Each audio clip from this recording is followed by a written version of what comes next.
What's up, everybody? It's your boy Nick Met 2 here, giving you the February 23rd, 2015 Raw review. This is the Fallout show from a very good pay-per-view in Fastlane, and I was pretty pumped to watch tonight's show. First off, you have Randy Orton making his return to Raw after his return from Fastlane the night before. He got a pretty good pop. He comes out. He's calling out it's not Steph. He's calling out Seth, saying what they have unfinished business and they still got a ways to go. Then Authority comes out. Big Show says, "Oh, Randy Orton, me going with the Authority has been the best decision in my personal life. To help my family, myself. You need to do it." And one thing Stephanie McMahon said to Randy Orton in the reality era type way is that Randy Orton, you've never been a good guy. Like, this is something that people have said on Randy Orton can never really be a face. He had his good face run when after the Evolution split, and he was a face here and there. But he's always been a heel. So that's what you say. You've never been a good guy. You don't do it for the crowd. Do it for yourself. And so they propose a business conference late in the evening, and Randy Orton accepts. Next up, you have Dolph Ziggler taking on Bad News Barrett. And before this match even started, I was sidetracked because what the fuck was R-Truth doing on commentary? And then I found out he beat Bad News Barrett on SmackDown. But why the fuck? Why R-Truth? But let me get into why R-Truth in a minute. And so he comes out. It's an okay match between Dolph Ziggler and Bad News Barrett. I like the ending of the match. It was quick. The ending of this match was great. It was quick pace, a lot of counters from the finishers, a lot of good technical wrestling. But Dolph Ziggler wins cleanly. But this is something like going back to the 2012 WWA's where the fucking IC and US champion and belt holders is getting jobbed out on the regular. But Dolph Ziggler wins. Dean Ambrose comes out with the belt, and Dean Ambrose looks like the fucking man with that damn title over his shoulder. Like, oh, ooh, that man, he looked like the future right there. He comes out and he walks over to Barrett, and then Dolph Ziggler is still in the ring, and then they two lock eyes. And I really like this moment because aside from Dean Ambrose being in the Shield, you never really seen him and Dolph Ziggler interact on TV.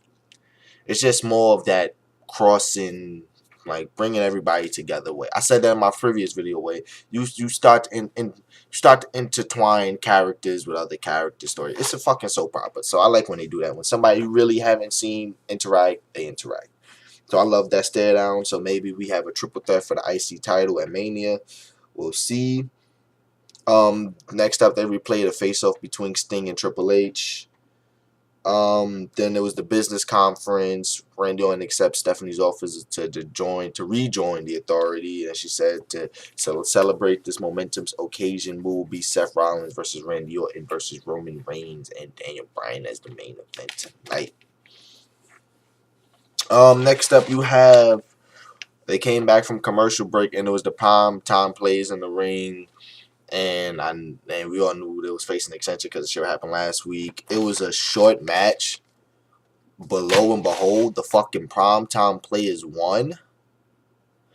What is this with a guy from a guy or some form of act comes from NXT? They get an undefeated streak and somehow they lose it in the worst fucking way ever to the worst person ever. You have Bo Dallas streak being broken by R-Truth. And then you have the primetime players beating the Ascension. What? With a small package nonetheless, but they started beating the primetime players for the man. So, and they getting a feud. So I always said that. I said that in my last video. I think Hell in a Cell when they talk about Rusev. Like, I don't view these guys when they're in squash matches just because that's what they are, squash matches. I view them when they start getting into feuds. So we might get Ascension's first real feud. Next up, you have a Roman Reigns promo saying how much he won, that he's going to do whatever it takes to beat Brock Lesnar at Mania. Daniel Bryan comes out. He says there was a lot of doubters, and the biggest doubter was Roman Reigns was me. And let me see. And what you call another thing about, and then my fault, I'm very tired, guys. Work had me drained today. At the end of Daniel Bryan, he did a 360, going from being one of the biggest Roman Reigns critics to basically hyping up Roman Reigns and putting him over. WWE, if this man is the guy, can he get over by himself? And I'm gonna save that for the next topic, because then Daniel Bryan goes to the back, and then Paul Heyman comes out, and he cuts a real nice promo saying how much he respects Roman Reigns, that anywhere, anytime, if it's Roman Reigns in a one-on-one matchup, he's going with Roman Reigns. He said Bruno Sammartino. He said Hulk Hogan. He said the Ultimate Warrior. Like, mad people. And then the funny thing is, when he's starting to get the Stone Cold, people was like, oh, it was a bunch of them. No, nigga. It was, he's not beating Stone Cold. We ain't gonna allow it. But then he said, if it was one-on-one with John Cena, everybody's like, yeah. So that was funny when Stone Cold's name was dropped. People was like, all right, you're taking this shit a little too far now. So, and then he puts over Reigns, saying, yeah, you could beat any man, but I'm not representing the man. I'm representing the beast. I'm the one behind the one. That's in 21 and 1. Well, how the fuck he says it. So I liked it. But that's back to my former point. Why is WWE making sure everybody that people love put Reigns over? Like, he can't get over himself, so they just send in guys saying, hey, put him over. Make him look stronger, put him over. First they had that shit with the fucking Rock. Then tonight with Daniel Bryan and Paul Heyman. That's 3 guys putting over Roman Reigns, and Roman Reigns not putting over himself. So that's another, like, that. You really got to check that shit out. Next up, you have the Brass Ring Club, the Swinging Fat, Cesaro and Tyson Kidd, the new tag team champions, taking on the Usos, who re-invoked their rematch clause. This match was pretty good. It wasn't better than the one from last night. It had a good pace, a nice spot, another nice barricade spot. Jimmy and Jay sent Tyson into the barricade. That shit was pretty dope. But the real good thing, great thing about this match today was the finish. Oh my God, I love the finish of this match. The finish of this match, Tyson Kidd had either Jay or Jimmy. I still don't know who is which. I say this every week because I think it was Jimmy. He had him pinned, and you know the heel tactics, you put your legs against the rope. So Naomi pushes his leg off the rope, and that causes Natalya to come and say, what are you doing, my man? He's trying to win. Fuck you. So she pushes Naomi, and whoever he was trying to pin got the upper hand and was setting up for the splash. And when that Uso was going to the top, Natalya pushed him. And I was like, oh, shit. I really haven't felt a finish to a match like that since I was a little kid. Because I was not expecting that at all. So I really felt like a little kid. It was like that certain adrenaline came back to me. But I love this finish. So the Usos win by DQ, but the Brass Ring Club, I'm about to call these niggas the Bullet Club. The Brass Ring Club retained. Great finish. I love that finish. Next up, you have a Mizdow promo. It was Miz basically saying he's putting his name in the Andre the Giant Battle Memorial, and I'm gonna say whatever because I have something to say about that shit. He says he's putting a battle in the Mizdow, thanks to Miz for helping him get fame, because now he has like leading actors and commercial stuff like that. So it's basically the protege overtaking the pupil at what the pupil does. But back to the Andre the Giant Memorial Battle Royal. No, please, no more. It was okay. It was one thing to have it WrestleMania 30 years of WrestleMania. Let's have a battle royal. I was fine with that. I am not fine with them doing this shit every year because it doesn't make sense. It doesn't. Unless they put a prize up to it. What the hell, you get a fucking trophy? I'm not a fan of the Andre the Giant Battle Memorial. I think for that one match, you could basically have 2 matches that's built up, not just have a clusterfuck of jobbers and people we don't like just thrown in the ring just to toss people over. If they're gonna have a battle royal, save that shit for the fucking opening of the Mania. But and next up we have a Bray Wyatt promo, which was on point, fantastic today. Basically just retelling the tale why he's calling the Undertaker and that will become the new face of fear. And one thing about this promo, Bray Wyatt's mystique and character appeal is back. When he's on the TV now, I'm drawn to it. I stop whatever I'm doing and I watch his promo. It wasn't like that. It was like that when he first started and started getting momentum, and it was not like that after the John Cena debacle. Because when he used to come, I'm like, nigga, he ain't doing shit. But now his onness is back. So hopefully WWE doesn't fuck this shit up. One thing I would love for Bray Wyatt to do is they have him do a promo in the graveyard, and he's just digging the grave for the Undertaker. I know we've seen this shit before, but just for Bray Wyatt, just the mystique of him, I can see him now with the head just looking at the shovel like, why I had to do it. The new face of fear, just digging it, and then he have like a tombstone that says 22 and 2. That shit would be so dope. Overall, good promo from Bray. Next up, you have Job Swagger taking on Stardust. And it was what was the start of what the fuck matches for tonight's Raw. They battled. They had like maybe 30 seconds of back and forth action, and then Goldust comes out of nowhere, distracts Stardust, and Job Swagger lays on the Patriot Act, and Stardust taps out so fucking quickly. It was like he was a diva. He just put it on tap. So they building up for that. Next up, you have a Cena and Rusev promo. This was pretty good. I'm really liking the build between Cena and Rusev. Rusev saying how is he still an old man and whatnot, and that John Cena doesn't deserve a title because he beat John Cena. So pretty good. Next up, you have a Seth Rollins and Randy Orton backstage segment saying they're going over the game plan tonight and that they're on the same page, the face in the future.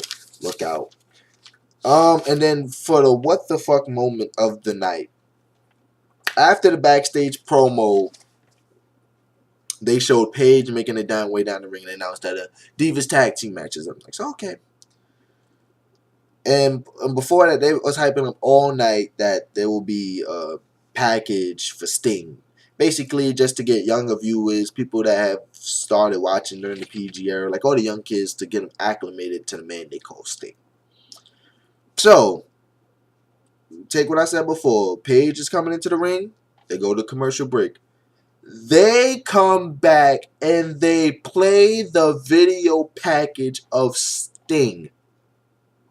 And it took me maybe about 50 seconds into the package, which was very, very well done, saying, isn't there a Divas match? Like, what? Like, what the fuck? You couldn't wait to save that after the Divas match. You had to show Paige, play the package. And then after the package over, you guys have Emma and Paige just standing there. And then the Bella Twins. And let's not, this is some, WWE's catching the flack. And I haven't seen WWE catch flack off the Divas in a long time. So, it's the match. The match starts. Emma and Brie. Brie knocks Paige. Paige is wolfing at Nikki.